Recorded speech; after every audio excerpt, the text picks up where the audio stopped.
Good day guys, welcome back. So let's take a look at what we'll be expecting for the day on GBPJPY.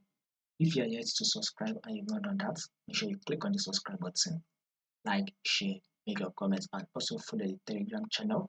I'll put the link to the Telegram channel in the comment section. So let's start with our trend on GBPJPY. Now our trend, full trend, overall trend, we are on an uptrend move. So market is giving us a series of higher high and an higher low. But when you go to your forward time frame and see what market is currently doing, you will see that we are ranging within this level, which is our range current movement, which is ranging markets move.